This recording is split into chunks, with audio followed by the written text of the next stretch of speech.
Hi, it's Fias Tarot. Hello. Collectives, meaning all signs. Walang zodiac sign needed. Okay? Anything. Yeah. Kahit ano na inyong zodiac, pwede kang makinig ng collectives, no? Opo, ganun lang siya, no? Oo. So, ito po ay, ang focus ay the person on your mind. Kung yung inyong zodiac sign, di ba po, meron tayong individual na mga reading, no? So, kanina, ang ginawa ko ay Leo and Virgo. Okay? So, kung hindi pa available, kasi Aries, Taurus, Gemini, Cancer, Leo, Virgo pa lang po nagagawa ko hanggang Virgo. So, kung ikaw nasa Libra, Scorpio, Sagittarius, Capricorn, Aquarius, Pisces, pwedeng ito yung pakinggan mo. Okay? Madam, yung amin, di ba, nagawa na? Aries hanggang Virgo. Hanggang Virgo. Pwede po kaya kaming makinig dyan? Oo naman. Oo. Pwede po. Na, okay? Lalo ka na nakapula. Lalo ka na nakapula. Nakapulang lipstick. Ay, oo. Tingnan natin. So, ano bang meron? Okay. The person on your mind. Dagan kung may tanong po, mag-message, no? Sa akin pong FB page, yung legit FB page, yung merong check. Sa kanya. Sa tabi po ng aking pangalan. Okay? Fias Tarot and then may check. Nasa loob ng bilog na maliit. Minsan blue, minsan gray. Okay. Kung may mga tanong rin, papunta. Patungo. Bakit ganon? Patungkol sa ating mga charms, mag-message po. Na, wala, mag-message sa comment section. Doon lang po sa ating private message. Okay, so who is your person? Let's start the reading. Collectives. Month of June. So, sino to? The Six of Swords in the reverse.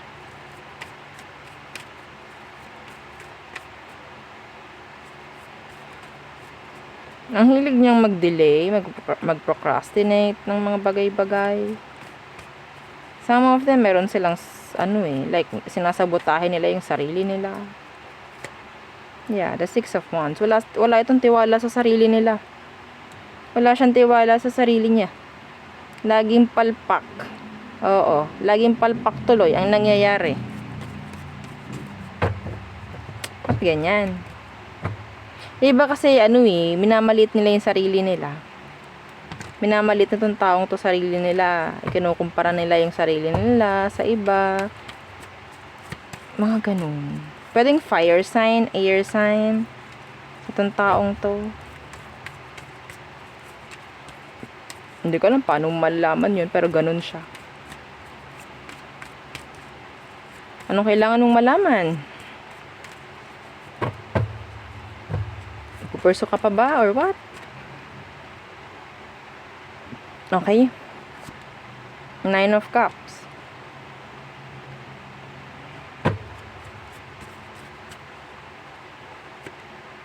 The Four of Pentacles. I think so. I think may chance na itong taong to hindi pa rin to bibitaw sa mga gusto niya. Maganda. No, hindi yung parang bibitaw na lang. Hindi ko nakikita ang bibitawan niya. Sabihin natin minsan nawawalan siya ng lakas ng loob, mga ganyan, pero hindi niya bibitawan kung ano man yung mga ninanais niyang mangyari. That is good. So, hanggat meron siyang something, hanggat meron siyang mga dahilan at rason para magpatuloy, paminsan-minsan kasi nagiging negative siya eh. Yun nga lang, no? Pero hanggat maaari, pinakamaganda nga dyan talaga is hindi niya to isinusuko or hindi niya to binibitawan. Okay? So,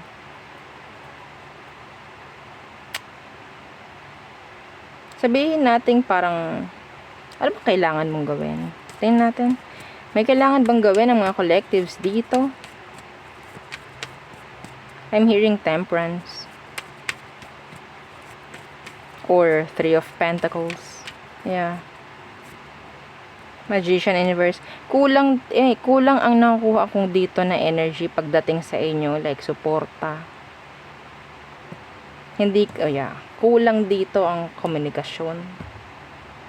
Kulang ang suporta. Okay? Kulang.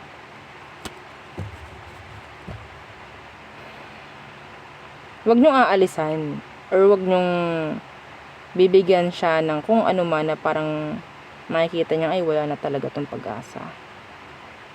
Hindi ko to nire-reading ng direct. Okay? Kasi general itong pagbasa ko dito. So, intindihin. Okay? Intindihin kung anong kung ano yung mensahe na binibigay. Kailangan niya ng suporta. Kailangan niya ng kita niya na ikaw is nagtitiwala.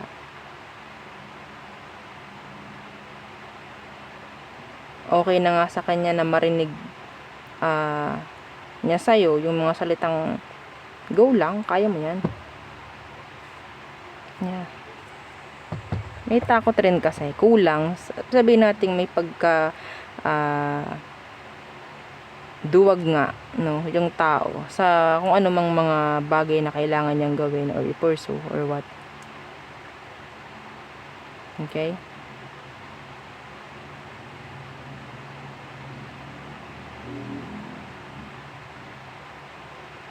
Hindi ko nakikitang masama yung intention ng tao. Hindi ko nakikitang masama ang intention niya. Kailangan lang niya talaga ng somebody na makikita niya na nandyan para sa kanya. This is deep. This is deep. Yeah.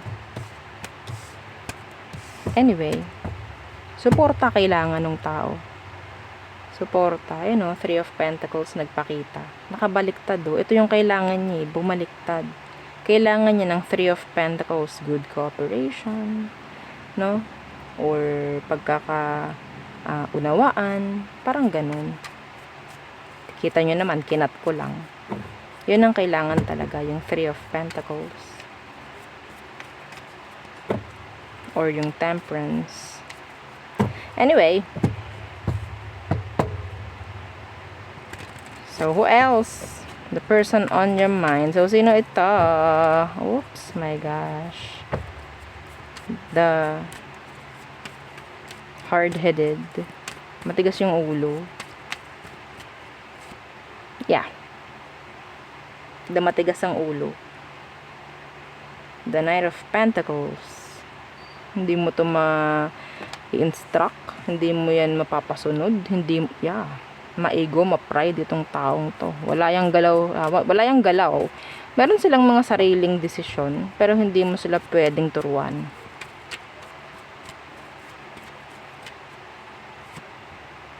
See? Ito again, no? Si Three of Pentacles. Itong taong to, mahirap itong makasundo. Mahirap siyang makasundo, collectives.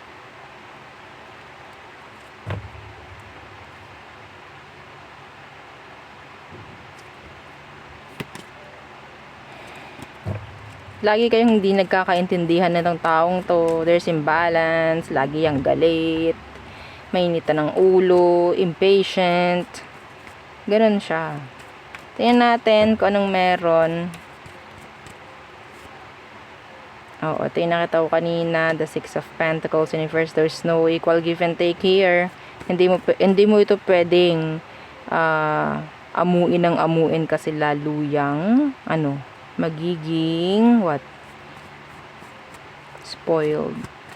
I think they're spoiled. Yung pagmamatigas niya, nakikita niya kasi na pwedeng ikaw is soft para sa kanya. Or ikaw yung parang sumusunod. Kung ano yung ipapakita niya, magpapakita ako ng pagmamatigas dito. Ganun pinapakita niya sa'yo. Alam ko siya titiklop.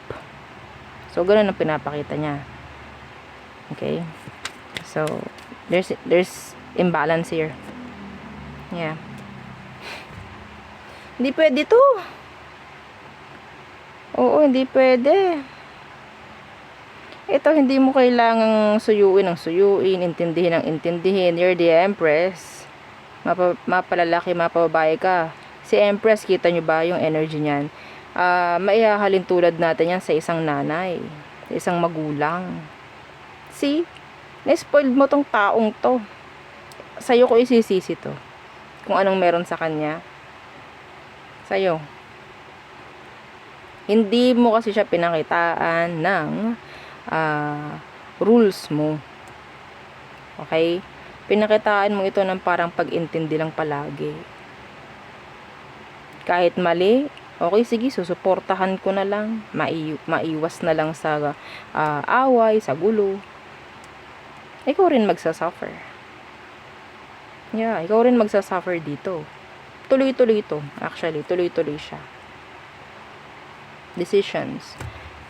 Depende sa mga decision mo, depende sa mga gagawin mong aksyon or papakita sa kanya. Yun ang magiging reaction niya pagdating sa'yo.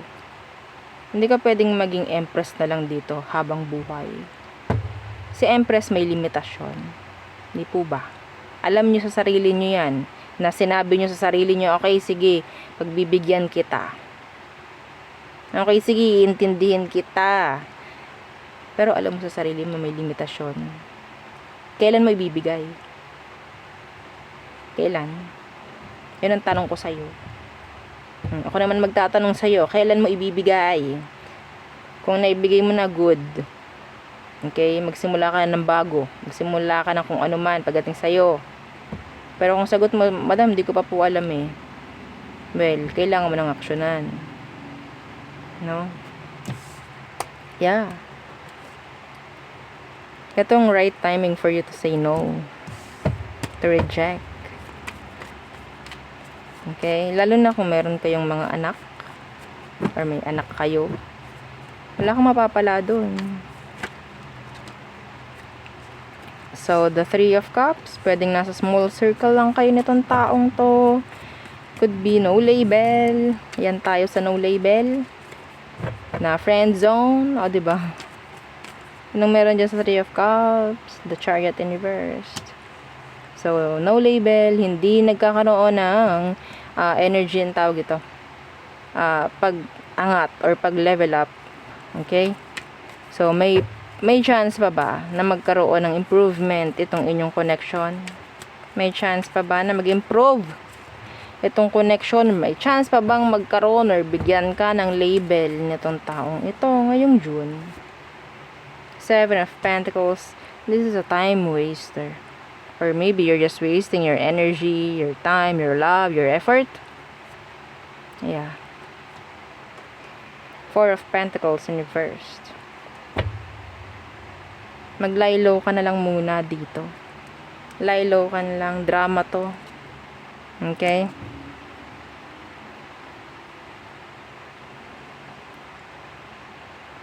Hindi kayo nagkakaintindihan nito.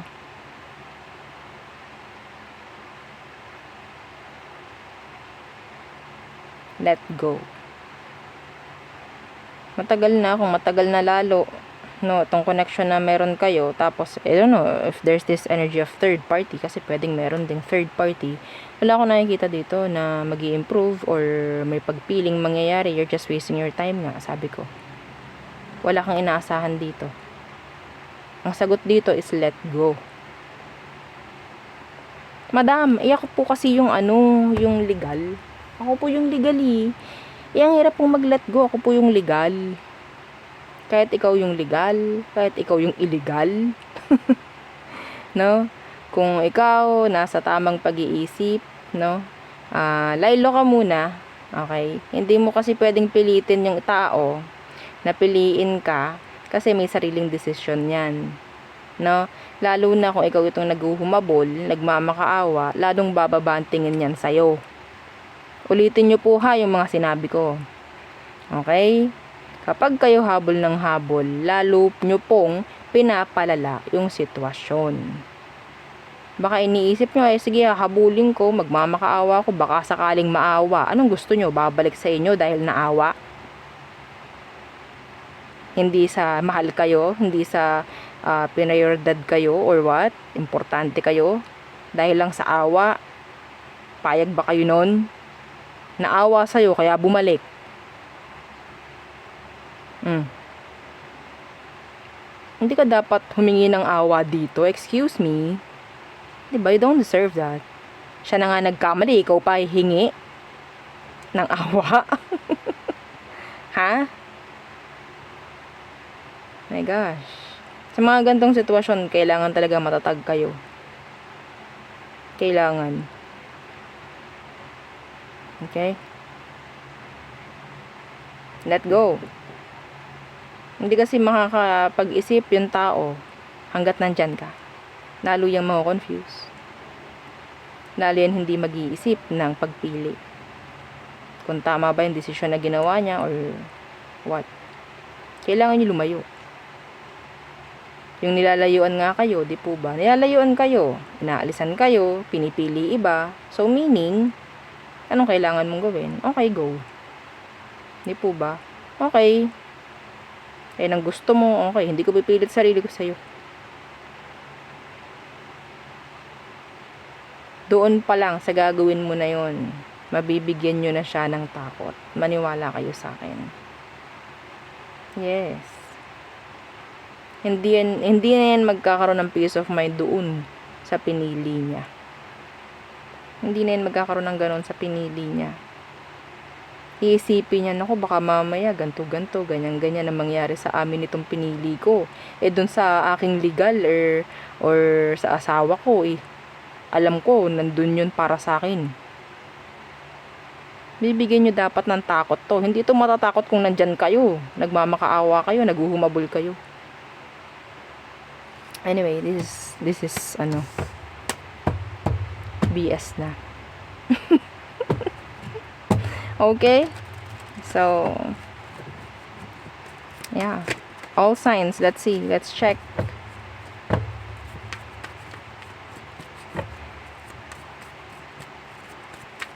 Kung iniwan kayo para sa iba, decision niya yun. Okay, decision niya. Kung nagawa mo na lahat, nasabi mo na lahat, that's enough. Ang mahalaga doon, nasabi mo sa kanya kung ano yung mga dapat mong sabihin, mga dapat niyang malaman. So, kung wala pa rin siyang response doon, then, alam mo na. Again, sabi ko nga, palagi, a no response is a response. A no reply is a reply. Okay? So, Aries, they want you. They want to see you. Taurus, they're longing for you. They are sad. Gemini, feeling a missed opportunity with you. Cancer, they are sorry. They are sorry. Leo, feeling jealous. Virgo, they're thinking of you. Day and night, they're sad, longing, aching for you. Libra, sa ngayon si Libra, they're like accepting kung ano yung meron sa kanila. Kung merong nangyaring separation sa inyo, ina-accept na lang din niya yun. Scorpio, there could be money issue or commitment issue with a Scorpio. Okay, Sagittarius, they want sabihin natin answers, clarity or what. Okay, parang hinahabol niya yon, kailangan niya yon, kalinawan. Capricorn, si Capricorn tinatry kanyang i-avoid, pero mahirap sa kanya kasi pwedeng lagi kanyang naiisip, lagi kanyang naaalala. Okay, so Aquarius, they need you. Kailangan ka ni Aqua. So Pisces, they are bitter. They are bitter. Pwedeng biniblame nito yung sarili niya, sarili niya. Okay? Marami siyang pagsisisi. Oo, parang ganyan. So yun, ang akin pong reading for you, all signs, yeah, collective. So for June lang naman ito. So don't you worry. No, okay? So again, huwag kalimutan mag-share, like, subscribe, follow. And yung ating isang YouTube channel nasa description box below. Again, thank you. Goodbye.